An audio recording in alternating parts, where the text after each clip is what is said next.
Eu quero compartilhar uma palavra com vocês hoje.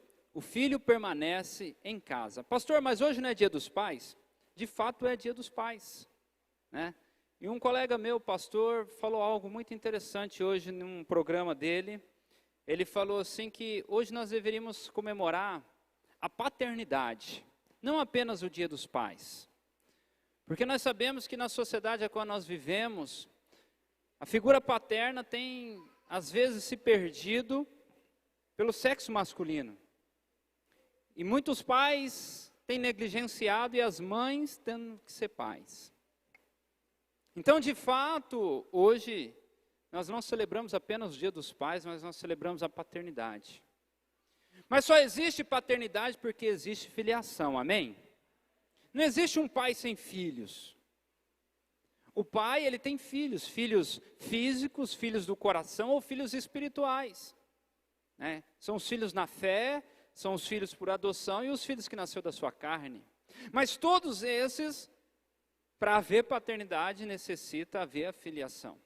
E o verdadeiro filho, ele permanece em casa. Agora, permanecer em casa não é permanecer debaixo do teto, mas é permanecer na sombra do Pai.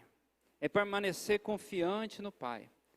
Porque eu posso olhar para a Bíblia e ver algumas coisas fascinantes. E uma delas eu te convido você a abrir a sua Bíblia comigo em João 8, versículo 35. Ele diz assim: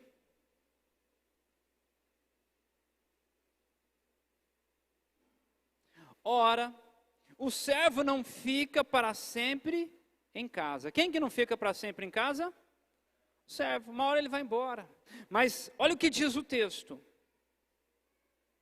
O filho fica para sempre.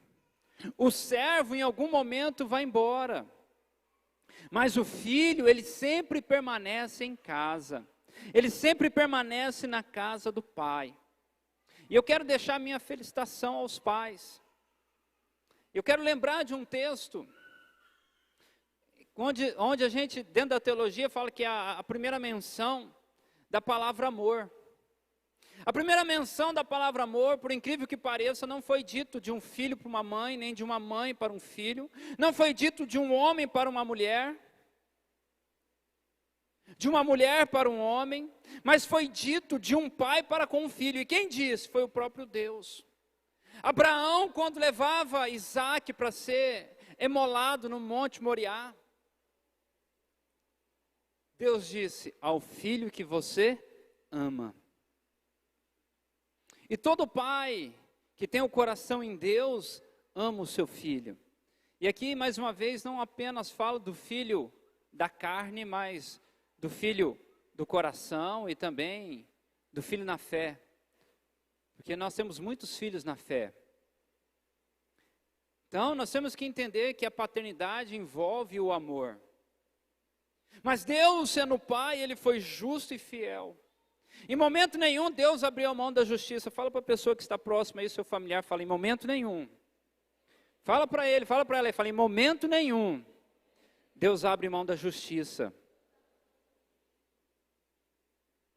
Porque Deus, Ele é amor, mas Ele é pura justiça. E Deus sendo justiça, nós encontramos, e eu quero aqui mostrar para vocês nesse dia, alguns sinais dos filhos que não permaneceram em casa, mas que foram embora, que foram convidados pelo próprio Deus a ir embora. E aí Deus nos mostra três coisas nessa noite. Três pessoas, três personagens que não ficaram em casa, não ficaram junto ao Pai, não permaneceram no aprisco do Senhor, mas foram embora. O primeiro é Adão. Adão, ele não ficou com o Pai. Ele não permaneceu no lugar a qual Deus colocou, que foi no Éden, no jardim no Éden. Por que que Adão não permaneceu no jardim, junto com Deus, aonde toda a viração do dia, Deus ia lá conversar com ele, aonde ele tinha sua esposa, ele tinha do melhor da terra, ele tinha das maravilhas do céu e da terra, a desfrute dele. Por que que ele não ficou? Por que que Adão foi lançado fora do paraíso de Deus? Em outras palavras, foi lançado fora da presença de Deus, da face de Deus. Por que que Adão não permaneceu? E a resposta é simples: porque ele comeu da comida errada. Ele comeu do alimento errado. A Bíblia diz lá em Gênesis capítulo 2, que Deus, quando fez o jardim, Ele colocou 2 árvores. Quantas árvores que Deus colocou? 2. E essas 2 árvores Ele colocou no meio do jardim. E uma árvore chamava a árvore da vida, versículo 9 de Gênesis 2. E a árvore da vida que está no meio do jardim é a árvore do conhecimento do bem e do mal, que estava ao lado da árvore da vida. As 2 árvores estavam lá, e Deus vai dizer a Adão, ele diz assim, e ordenou o Senhor, versículo 16, e ordenou o Senhor Deus ao homem, dizendo, de toda a árvore do jardim comerás livremente, mas da árvore que está no meio do jardim, ou em outras traduções, a árvore do conhecimento do bem e do mal, dela não comerás, porque do dia que dela comeres, certamente morrerá. Então qual que era a responsabilidade de Adão? Desfrutar do paraíso e comer da árvore da vida, porque o texto diz, comerás de toda a árvore, menos de uma. Ele não falou menos 2, ele falou menos uma árvore. A árvore da vida era para ele comer, mas a árvore que estava do lado, essa não era para ele comer. E porque Adão comeu, ele morreu. Morreu o quê? Morreu espiritualmente, para depois morrer fisicamente. E porque Adão comeu da árvore que Deus ordenou dele não comer, ele foi lançado fora da casa, de uma tipologia da casa de Deus, fora do paraíso de Deus. Existem muitas coisas que Deus manda nós não fazermos. Existem milhares de coisas que Deus nos dá gratuitamente. Mas Ele diz que algumas coisas nós não podemos comer. Como do pecado, das maledicências, das obras da carne. Mas Ele diz, olha, comer da árvore da vida. A árvore da vida hoje é Cristo. Hoje é a presença, é o próprio Deus. É comer dEle, é desfrutar dEle. Onde eu faço isso? Na comunhão dos santos. E eu só consigo me alimentar de Deus com um novo nascimento. Eu quero que você entenda, olha aqui para mim, por favor. Vida cristã, o novo nascimento, é uma questão de mudança de comportamento, de hábitos. É uma mudança. Pastor, mas como que eu mudo meu comportamento? Como que eu mudo meu hábito? Mudando a natureza. Agora, qual que é o inverso? Muitas pessoas querem mudar os seus comportamentos, querem mudar os seus hábitos, mas não querem mudar a sua natureza. Não querem mudar a sua essência. E aí eles colocam um terno, eles colocam as mulheres saias, aí eles colocam um monte de coisa, colocam regras, colocam alguns parâmetros, tentando mudar comportamentos, tentando mudar hábitos, mas não muda a essência, não muda o interior, e continua comendo da árvore do bem e do mal. Passa um tempo ou outro, você vê a pessoa caindo, você vê a pessoa se desviando, você vê a pessoa adulterando, caindo nos mesmos pecados, nos mesmos erros, nas mesmas mazelas. Pastor, por que isso? Porque não mudou a essência, não mudou o interior. A vida cristã é mudar o interior, é mudar de dentro para fora. Para você compreender isso, imagina um reino. O reino, ele tem 3 características. Um reino. Todo reino, ele tem 3 características. O novo nascimento se parece muito com isso.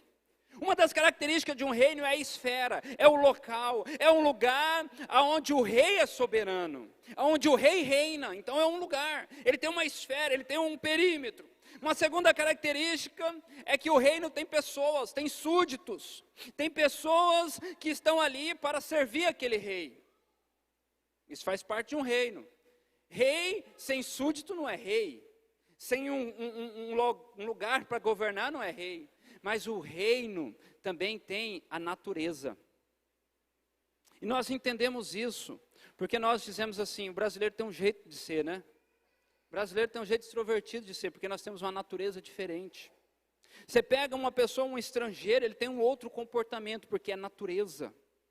É o que está dentro, que é a essência. Para você entender fácil, olha aqui para mim.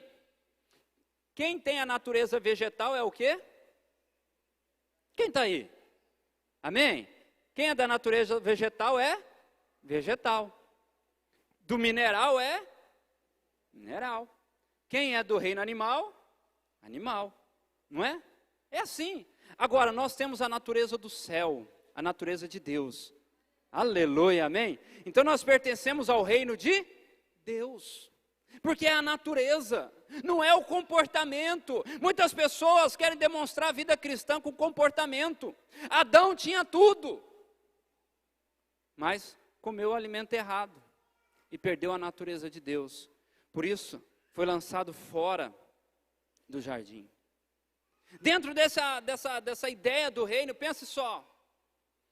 Nosso Deus tem um lugar, não tem? Um dia todos nós estaremos no céu, no reino de glória com Ele, amém? Então há um lugar. Também há pessoas que são os salvos, os remidos, aqueles que confessaram a Jesus, que fazem de Jesus o seu rei. Então, Ele tem um povo, mas também Ele tem a natureza, que é a natureza do Espírito que está em nós. E quando nós temos a natureza de Deus, nós conseguimos fazer parte do reino de Deus, nós conseguimos entender as coisas do reino de Deus, nós conseguimos entender o nosso Pai. Porque você tem a natureza.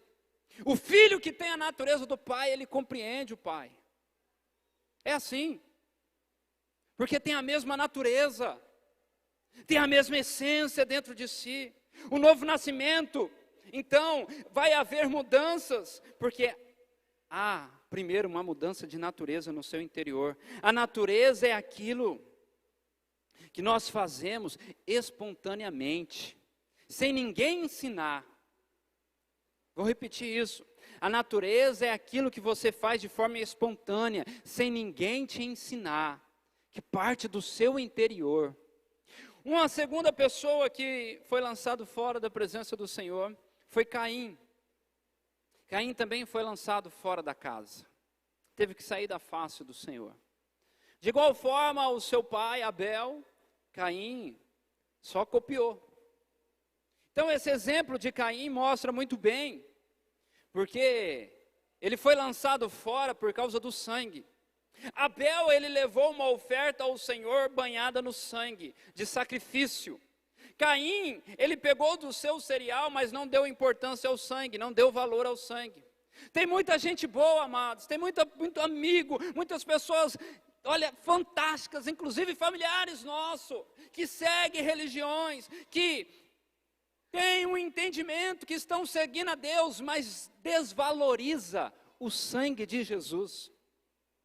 Não dá o mérito devido para o sangue de Jesus derramado na cruz do Calvário. Pede perdão dos seus pecados a outras pessoas, a outros seres espirituais. Dão ofertas em altares de deuses estranhos, porque menospreza o sangue de Jesus. Abel, ele não deu uma oferta banhada pelo sangue, pelo contrário, ele desprezou o sangue. E desde o Éden, Apocalipse, João fala no capítulo 3, no versículo 8, que o Cordeiro de Deus foi sacrificado, foi emolado, desde a fundação do mundo, desde a fundação da terra. Por quê? Porque o Cordeiro precisava morrer para que houvesse remissão de pecado, para que o sangue fosse derramado. Coloque, por favor, Apocalipse 13, 8. Para que o Cordeiro tivesse que morrer para a remissão, para o lavar dos nossos pecados pelo sangue. Olha o que ele diz.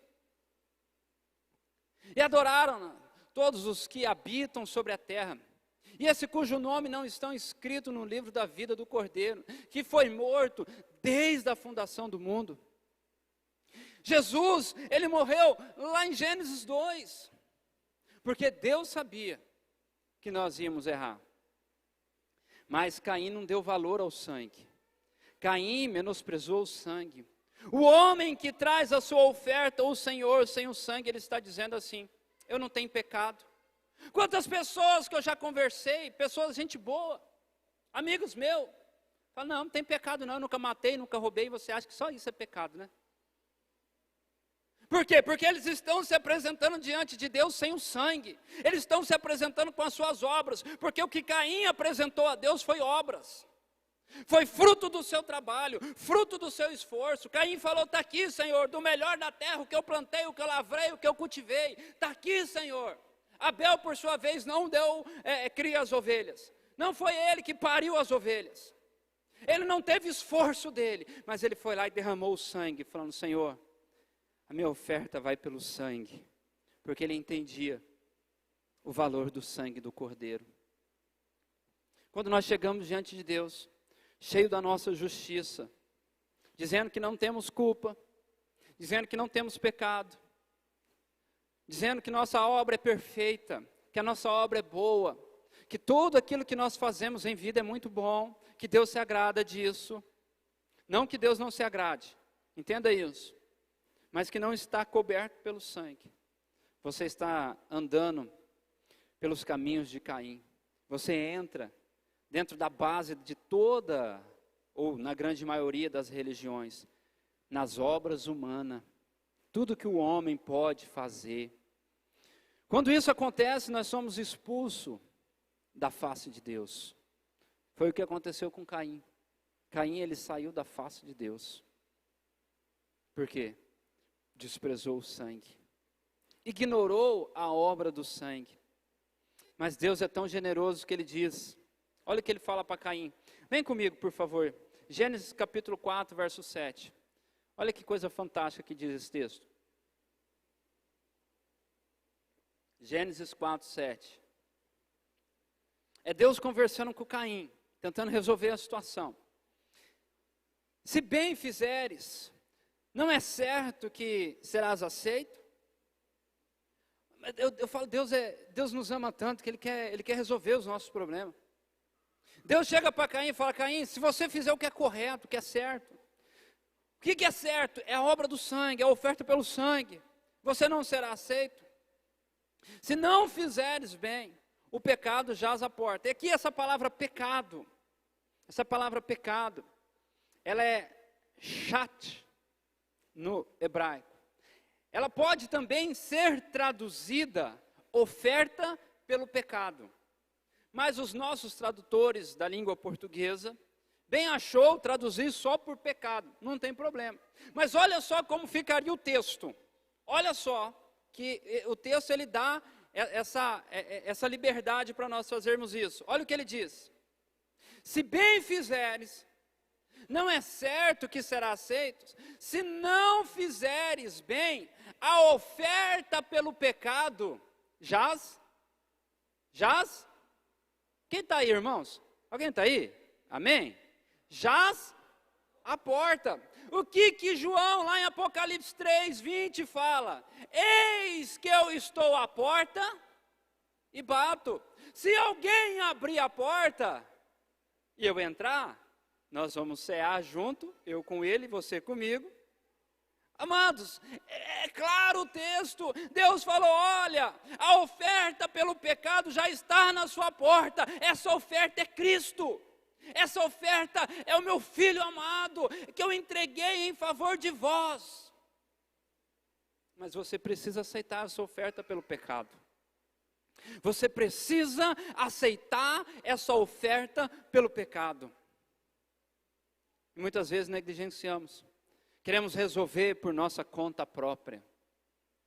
Queremos falar, não, eu sou a oferta, é eu que vou resolver os meus pecados, é eu que vou fazer um culto, uma novena, uma caminhada, uma promessa, um voto, não sei.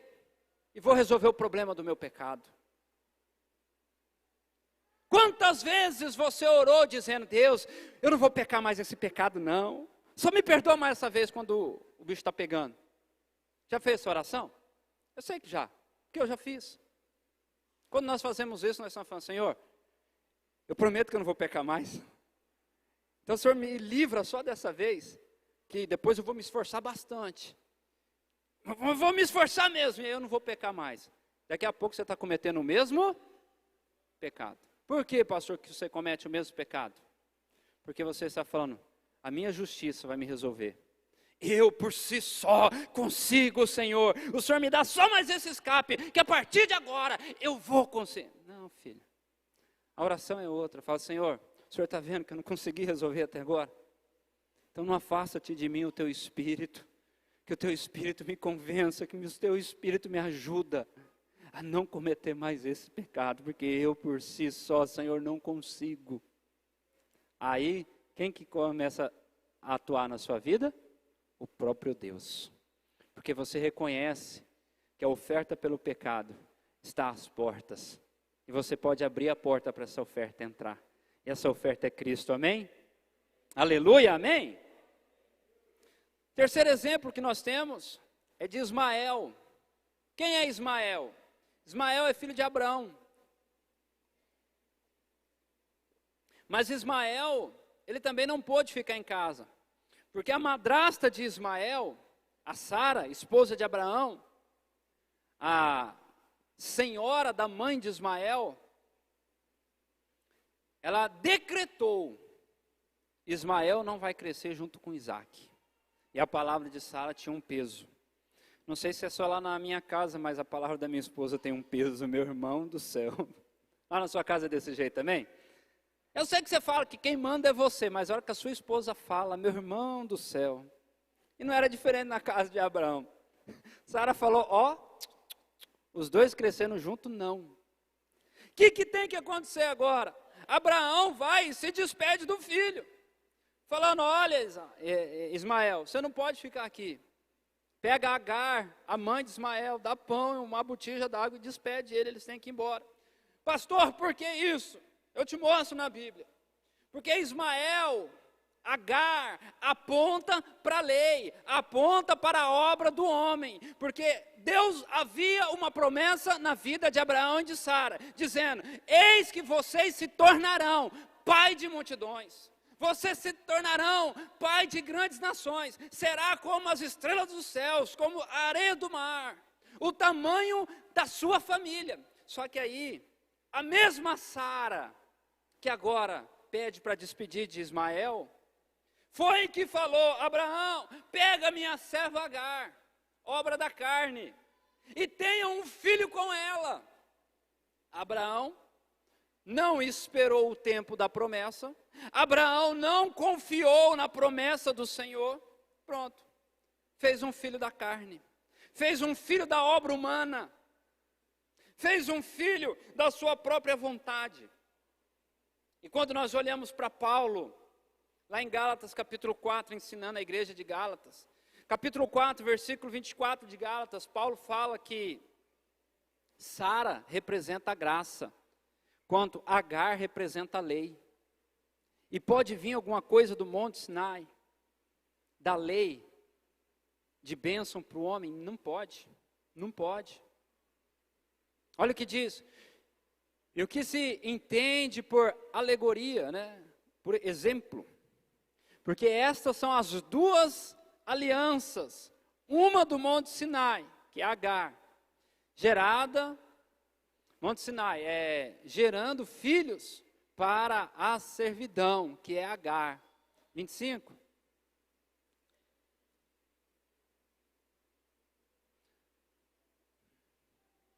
Ora, esta Agar é o Sinai, o Monte Arábia, que corresponde a Jerusalém.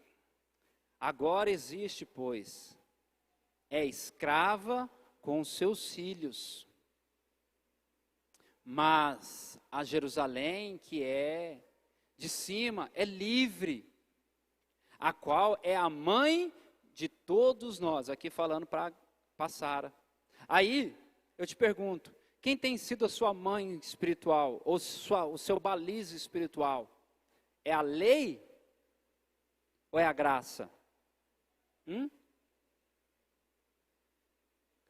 Quem que tem sido o instrumento de Deus? A lei? Você precisa servir a Deus debaixo da lei? Se não tiver uma lei, eu desvio, pastor. Não, você está desviado há tempo, filho. Se não tiver uma doutrina. Esses dias eu fiquei pasmo, né? Uma congregação bem conservadora, cheio das doutrinas, de repente escancara um escândalo lá. Eu falei, meu Deus. E abalou a congregação. Eu falei, olha só, adiantou a lei, adiantou pregar tanta lei, tanto jugo, tanta condenação. Ah, pastor, aqui na sua igreja não acontece isso? Ah, não acontece? Quero ver.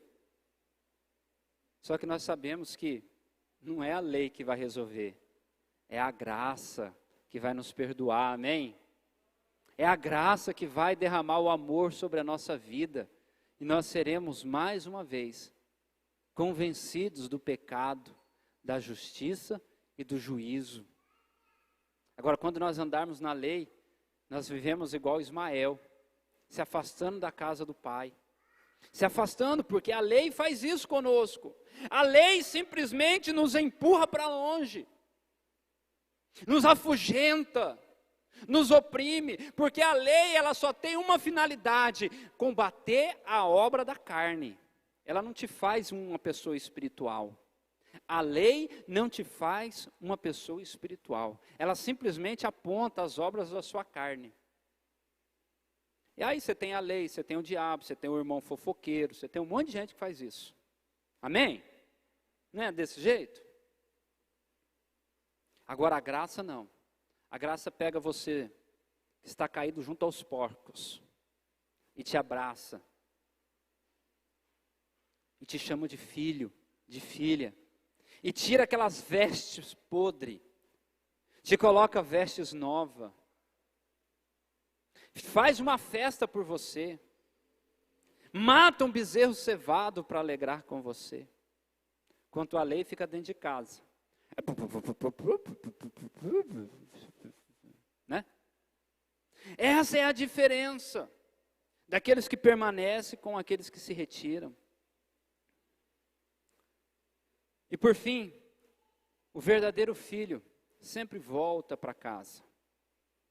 João diz que se alguém não permanece, é porque não é filho verdadeiro.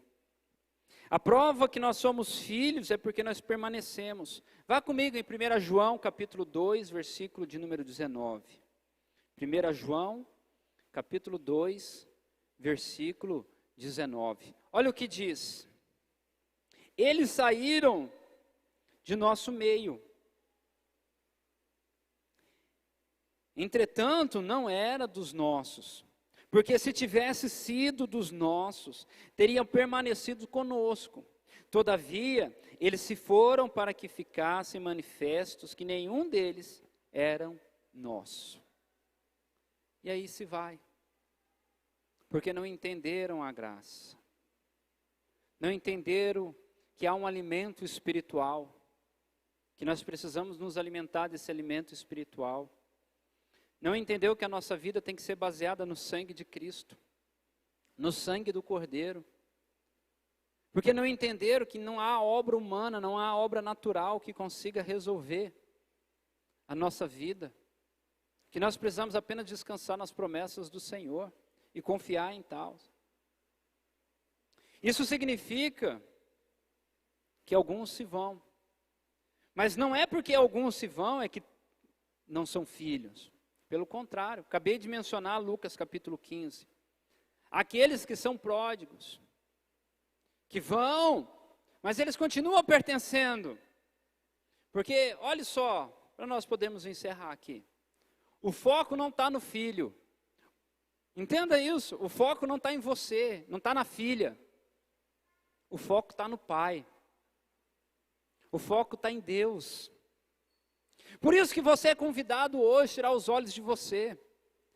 Nós vamos contramão a toda essa teologia da autoajuda, que você tem que olhar para o seu eu, e ver, e colocar o seu eu no centro. Não, filho, para com isso.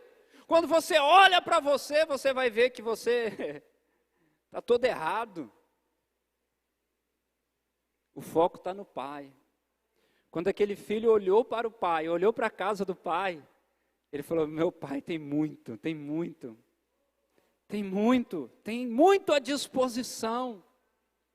Ei, o pai tem muita coisa à disposição de você, amém? Agora o seu olhar tem que estar no pai, tem que estar no amor de Deus para com você. E por isso você pode voltar para a casa do Pai. Você pode voltar para o aprisco do Senhor, para o Éden do Senhor. Eu sei também, olha aqui para mim, por favor. Eu sei também que tem muitos irmãos, porque a nossa família é muito grande. Somos milhares de irmãos sobre toda a face da terra. Eu sei que existem muitos irmãos que não se alegram quando um filho que estava no lamaçal do pecado volta. Mas fique tranquilo, filho. O foco não está no irmão, o foco não está em você, o foco está no Pai. Está no Pai. E mesmo aquele irmão querido, que deveria estar te abraçando, que deveria estar festejando com você, Deus também tem algo poderoso na vida dele. Também a graça é disponível, porque ele também faz parte dessa família do Pai amado. Entenda isso em nome de Jesus. A graça disponível para você, a favor disponível para você. O Pai está de braços abertos, esperando você voltar. Eu fico imaginando como que era o pai do filho pródigo, pastor Hilton. Ele devia ir todo dia na estrada, dar uma olhada, ver se estava voltando. Será que é hoje que ele volta? Eu acho que depois das atividades daquele pai, ele deveria sentar e ficar olhando para o horizonte da estrada, falando, será que é hoje que meu filho volta? Quantos pais estão presentes aqui? Então você sabe o que é um coração de um pai. E nós, sendo maus, não sabemos dar coisas más para o nosso filho. Imagina Deus, que ali é uma tipologia de Deus.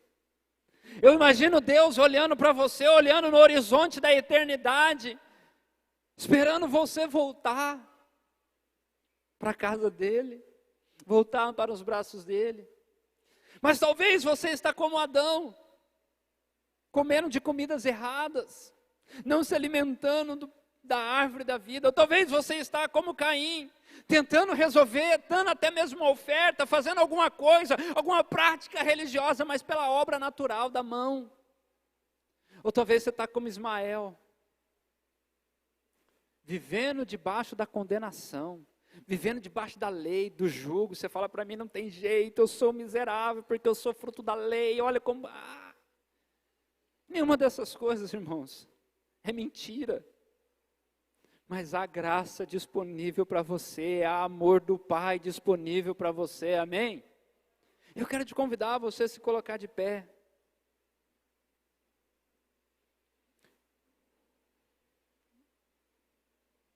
Hoje nós celebramos a paternidade, o Dia dos Pais.